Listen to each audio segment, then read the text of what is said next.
बिस्मिल्लाहिर्रहमानिर्रहीम। आज का हमारा टॉपिक है एनर्जी और एनर्जी एक्सपेंडिचर्स। हम लोगों ने एनर्जी के बारे में डिस्कस करना है कि एनर्जी क्या है और एनर्जी किस किस के लिए ज़रूरी होती है, क्यों ज़रूरी है। ठीक है, हमने आज इसको डिस्कस करना है। एनर्जी जो है ये हमें, आपको पता है कि हमारे फूड से मिलती है, क्योंकि उसके अंदर CH बॉन्ड्स होते हैं जो ब्रेक होते हैं और हमें उससे एनर्जी रिलीज़ होती है, और वो एनर्जी हम अपनी मुख्तलिफ़ प्रोसेसेस और एक्टिविटीज़ को परफॉर्म करने के लिए यूज़ करते हैं। तो oxidation of carbohydrates, oils, fats, proteins and chemical reactions in the body, जो हमारी बॉडी में इनकी ऑक्सीडेशन होती हैं इन सब की, तो उसके केमिकल रिएक्शंस जो होते हैं उससे हमें एनर्जी जो है वो मिलती है। एनर्जी जो है हम इसको कैलोरीज़ में मेजर करते हैं। एनर्जी ये सिंपली किलो जूल एनर्जी ही है, लेकिन जब हम इसको एसोसिएट कर देते हैं बायो से, लाइफ से, ह्यूमन लाइफ से, तो उस एनर्जी का नाम हम कैलोरी रख देते हैं। Calorie is nothing, calorie is just a name, क्योंकि हम इसको लिविंग ऑर्गेनिज्म में डिस्कस करते हैं। इसकी एनर्जी जो जितनी चाहिए हमें अपने फंक्शंस परफॉर्म करने के लिए, या जो एक्सेस अमाउंट में स्टोर हो रही है, उन सब को हम लोग एनर्जी को हम नाम दे देते हैं कैलोरी का।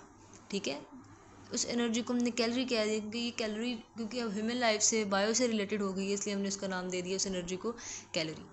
तो अगर हम इसकी थेरेटिकल डेफिनेशन देखें तो है कि यूनिट ऑफ मेजरमेंट, ठीक है, defined as amount of heat required to raise the temperature of 1 kilogram of water by 1 degree Celsius. अगर आपने 1 kg वाटर का टेम्परेचर 1 डिग्री सेल्सियस तक बढ़ाना है, तो उसके लिए आपको जो एनर्जी चाहिए वो है 1 कैलोरी।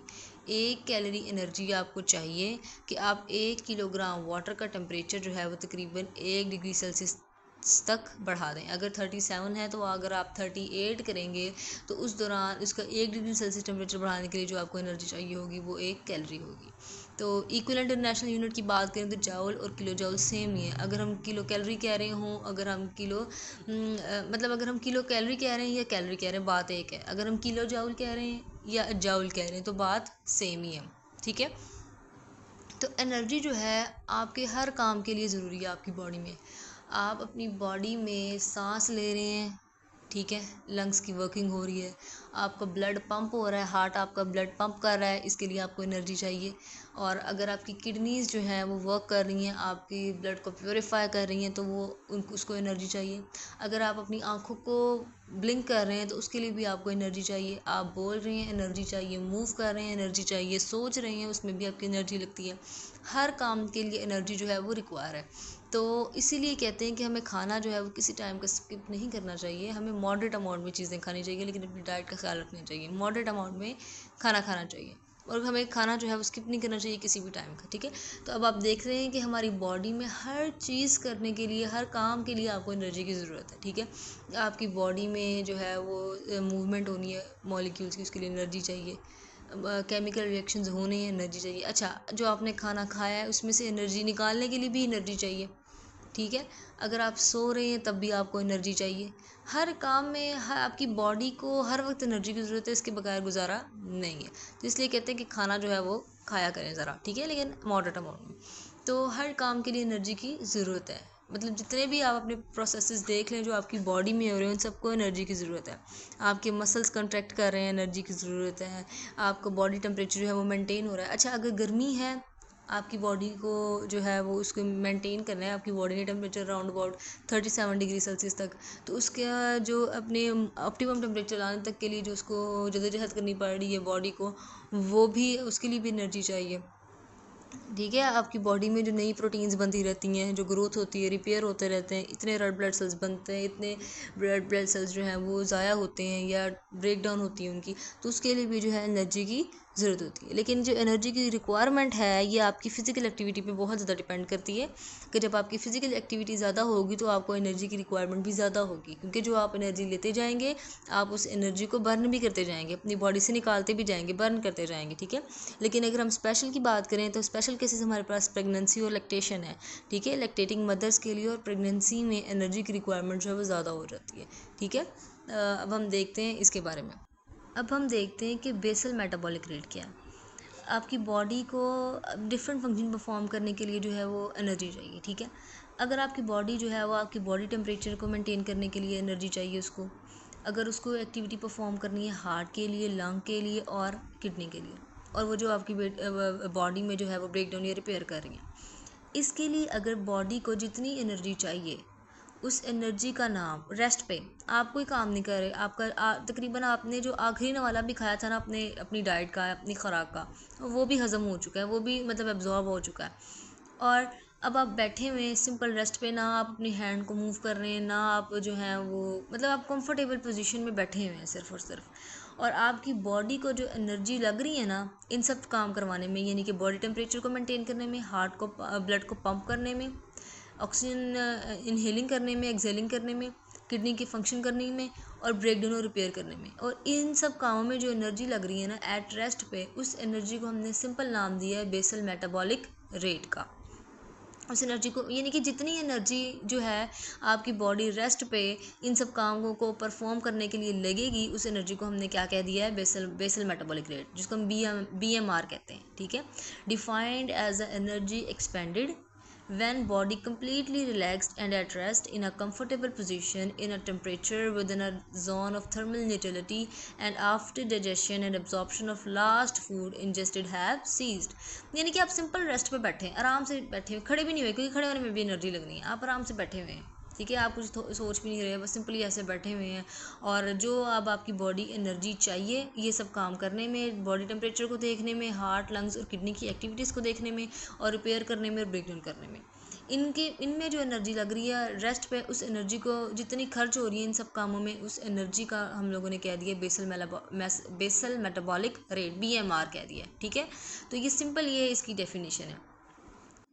अब आपकी बॉडी जो है उसका BMR क्या है, ये वेरी करता है, आपकी एज क्या है, आपकी वेट क्या है, आपकी हाइट क्या है, और आपकी कोई बीमारी है या कोई भी आपका जेंडर, तो इससे आपको बहुत फ़र्क पड़ता है कि आपका BMR क्या है।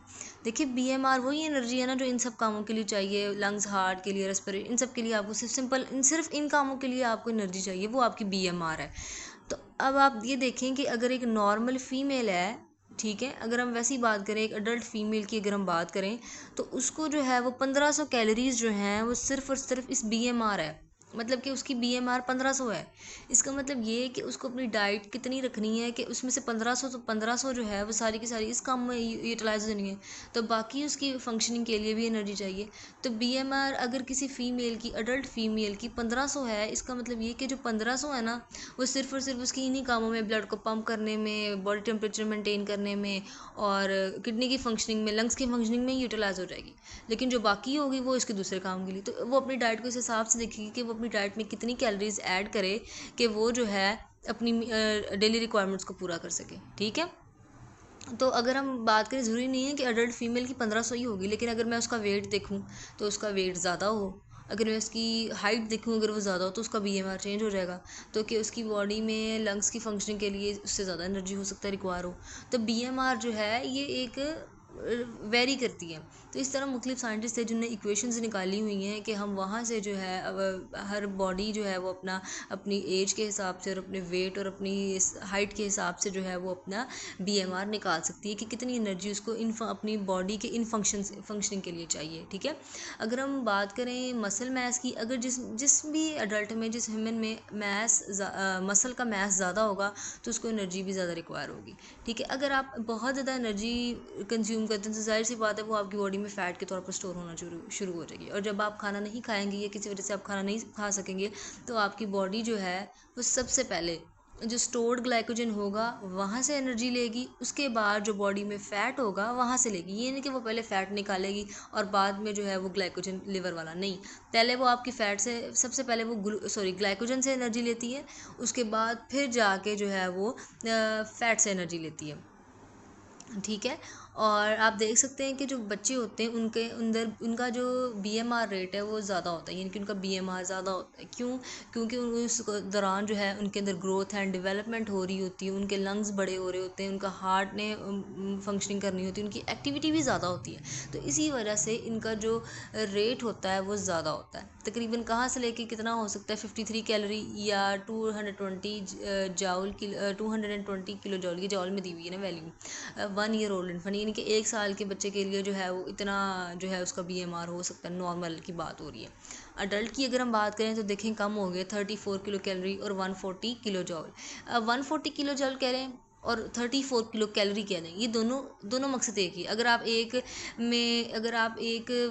पलड़े में जो है 140 किलो कैलोरी रख रहे हैं और एक पलड़े में 34 किलो कैलोरी रखें, तो ये दोनों बराबर ही होंगे, ये दोनों एक मतलब कि ये दोनों इक्वल एनर्जीज हैं, ठीक है। लेकिन सिर्फ बात ये कि हम यूनिट्स चेंज करके बात कर रहे हैं। तो अगर हम अडल्ट की बात करें तो अडल्ट में जो है वो आप देख सकते हैं कि आपका BMR कम हो गया, क्योंकि अब आप बड़े हो चुके हैं, अडल्ट हो चुके हैं, और आपकी लंग्स को फंक्शनिंग के लिए कम एनर्जी रिक्वायरमेंट होगी। इसी तरह जब जो बूढ़े हो जाते हैं उनको और कम हो जाती है। लेकिन अगर हम बात करें कि अगर आपका BMR ज़्यादा हो रहा है, BMR ज़्यादा हो रहा है, वो वेट के साथ ज़्यादा होगा। अगर आपकी एज 15 है, मतलब हम 2 बच्चे ले रहे हैं, उन दोनों की एज जो है वो 15 ईयर्स ले रहे हैं ना, तो एक की एज भी 15 है, दूसरे की एज भी 15 है, लेकिन वेट जो है एक बच्चे का ज़्यादा एक का कम है, ठीक है। तो इसका मतलब क्या होगा कि जिसका वेट ज़्यादा है उसका BMR क्या होगा, ज़्यादा होगा, उसको एनर्जी की रिक्वायरमेंट ज़्यादा होगी। लेकिन वही 15 साल का बच्चा जिसका वेट कम है तो उसके BMR कम होगा, ठीक है।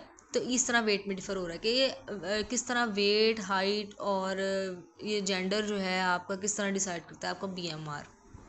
और अगर हम 25 साल की बात करें तो हर 25 साल के बाद जो है हर साल आपका 1% जो है वो BMR कम हो जाता है, क्योंकि आपकी एनर्जी की रिक्वायरमेंट जो है वो कम हो जाती है।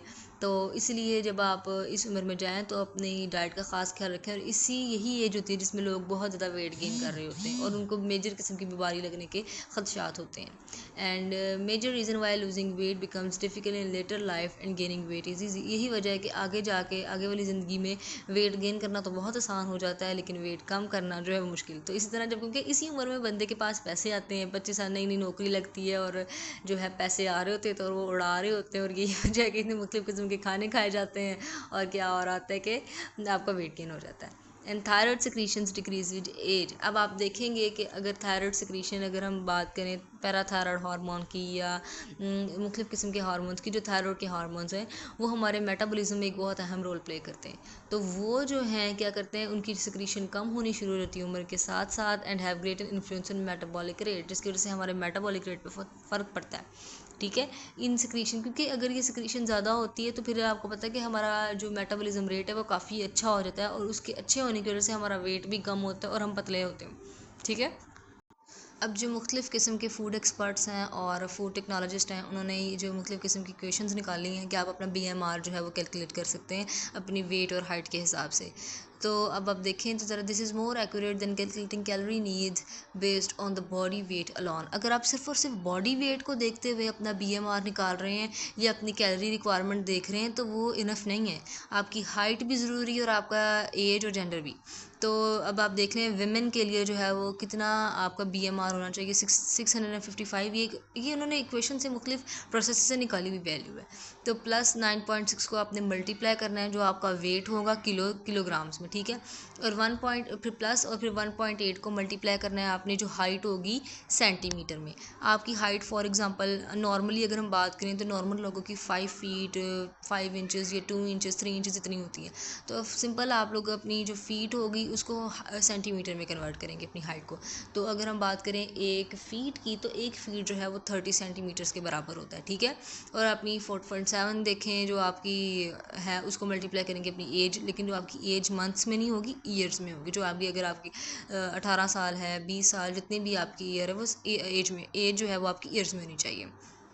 मैन की बात करें तो उसका भी यही है, 66 plus 13.7 multiply by weight kilogram में, 5 मल्टीप्लाई बाय हाइट सेंटीमीटर्स में, मतलब 1 फीट पता है आपको 30 सेंटीमीटर्स के बराबर है, और -66.8 इंटू एज इन ईयर्स। तो after calculating BMR, calculate your daily calorie need based on your activity level using the Harris Benedict equation. ये हैरिस बेनेडिक्ट ने इक्वेशन दी है जिसमें आप अपनी एक्टिविटी लेवल को देखते हुए भी अपना BMR कैलकुलेट कर सकते हैं। तो आप देखें कि आप अपना BMR अपनी फ़िज़िकल एक्टिविटी को देखते हुए कैसे कैलकुलेट कर सकते हैं। अगर आपकी लाइफ में बिल्कुल ही आरामदेह है और आप कोई एक्सरसाइज नहीं करते, तो आपने अपने BMR को मल्टीप्लाई कर देना है 1.2 के साथ। तो फिर आपके पास आपकी टोटल कैलोरीज आ जाएंगी कि जो आपको दिन में कितनी कैलोरीज कंज्यूम करनी चाहिए ताकि आपका वेट ना गेन हो, मतलब आप मीडियम पे हों, यानी कि ना आप लॉस करें अपना वेट, ना आप बहुत कमज़ोरी की तरफ चले जाएँ, ना आप बहुत मोटापे की तरफ चले जाएँ। तो कैलोरी आपको कितनी चाहिए, तो आप अपने BMR को मल्टीप्लाई कर दें 1.2 के साथ, ठीक है। और अगर आप ज़रा थोड़े से एक्टिव हैं, मतलब आप हफ़्ते में 1-2 दफ़ा कोई स्पोर्ट में हिस्सा लेते हैं या आप स्पोर्ट्स वगैरह खेल लेते हैं, तो फिर आपको कितनी जो है चाहिए कैलोरी, तो आपको अपने बीएमआर को मल्टीप्लाई कर दें 1.3 के साथ। और अगर आप मॉडरेटली एक्टिव हैं तो आप क्या करें, अपनी कैलोरी के कितनी आपको कैलोरी चाहिए तो अपने बीएमआर को मल्टीप्लाई कर दें 1.55 के साथ। अगर आप वाकई एक्टिव हैं, आप चलते फिरते हैं, अब आप कोई स्कूल में पढ़ाते हैं, ये स्टूडेंट हैं कि आपको वॉकिंग डिस्टेंस आपका ज़्यादा है, चलना पड़ता है, आपको भाग भी लेते हैं कभी कभी, तो उसके लिए जो है आपकी कितनी एनर्जी चाहिए, कैलोरीज चाहिए आपको पूरे दिन में, कितनी कैलोरीज चाहिए, कितनी एनर्जी चाहिए पूरे दिन में आपको, तो अपने बीएमआर को मल्टीप्लाई कर लें 1.725 के साथ। अगर आप वाकई बहुत ज़्यादा एक्टिव हैं, एथलीट्स हैं, जो लोग एथलीट्स होते हैं जैसे, उनके लिए कैलोरी वगैरह कितनी चाहिए, बीएमआर को वो मल्टीप्लाई करेंगे 1.9 के साथ, तो उनको कैलोरी आ जाएगी पर डे के हिसाब से कि उनको कितनी कैलोरी चाहिए एक दिन में। जैसे कि हमने पहले देखा है कि हमारा जो कैलोरी रिक्वायरमेंट है वो कितनी डिफ़र कर रही है हमारी एक्टिविटीज़ के हिसाब से, तो एनर्जी रिक्वायरमेंट आपकी कैलोरी रिक्वायरमेंट आपकी जो है वो डिफ़र कर रही है, ठीक है, कि आपकी जो और आपकी एक्टिविटी के हिसाब से तो कर ही रही है डिफ़र, लेकिन इसके अलावा ये किन चीज़ों पे डिपेंड कर रही है, आपके बॉडी वेट पे, एज पे, आपकी जो प्रेगनेंसी लैक्टेशन के हिसाब से, क्लाइमेट और एक्टिविटी के हिसाब से कि क्लाइमेट कैसा है, तो एक्टिविटी के अलावा और भी फैक्टर्स हैं जिन पे आपकी एनर्जी जो है वो डिपेंड कर रही है, ठीक है। तो मेजर फैक्टर तो ये था ना कि आपकी एक्टिविटी देखनी है कि एक्टिविटी कितनी है आपकी, तो उस हिसाब से कैलोरी रिक्वायरमेंट क्या है, लेकिन आपकी कैलोरी रिक्वायरमेंट आपकी बॉडी वेट, एज और क्लाइमेट और ये जो दूसरे फैक्टर हैं प्रेगनेंसी और लैक्टेशन, और इन पे भी डिपेंड करती है कि आपकी कितनी आपको एनर्जी जो है वो एक दिन में चाहिए। तो अब हम इन सारे पॉइंट्स को इंशाल्लाह आगे डिटेल में डिस्कस करेंगे। बॉडी वेट अगर बच्चों का है कितना, तो उसको किस हिसाब से एनर्जी चाहिए, एक प्रेग्नेंट वुमेन को जो है वो कितनी एनर्जी चाहिए, कितनी ज़्यादा चाहिए, ठीक है। आमतौर पर कह देते हैं कि इसको 300 जितनी एक डेली एज उसके हिसाब से अगर हम उसका बीएमआर निकालें या सारी कैलोरी रिक्वायरमेंट निकालें तो ओके, लेकिन इसमें से आप 300 कैलोरी ज़्यादा ऐड कर लें, ठीक है। लेकिन अगर वो लैक्टेटिंग है तो फिर उसमें क्या होगा कि हम 500 कैलोरीज प्लस कर देंगे कि उसको 500 कैलोरी ज़्यादा चाहिए। लैक्टेशन में 500 कैलोरी ज़्यादा चाहिए होती हैं नॉर्मल बीएमआर और सबको इंक्लूड करते हुए, जो एनर्जी आपकी निकली है कैलकुलेट करने के बाद कि समझे 200 निकली है, 2000 निकली है, सॉरी, तो 2000 कैलोरी निकली है पर डे में। लेकिन अगर वो प्रेग्नेंट है तो उसको चाहिए प्लस 300 कर दें, लेकिन अगर वो लैक्टेटिंग है तो प्लस 500 कैलोरीज कर दें, फिर आप 2500 कर लेंगे। लेकिन अगर वो प्रेग्नेंट होगी तो 2300 कैलोरी कर लेंगे उसको पर डे में रिक्वायरमेंट। आज के लिए इतना ही, दुआओं में याद रखिएगा। अल्लाह ताला आपके इल्म में इजाफ़ा फरमाए, अल्लाह ताला आपको कामयाब करे। शुक्रिया, अल्लाह हाफिज़।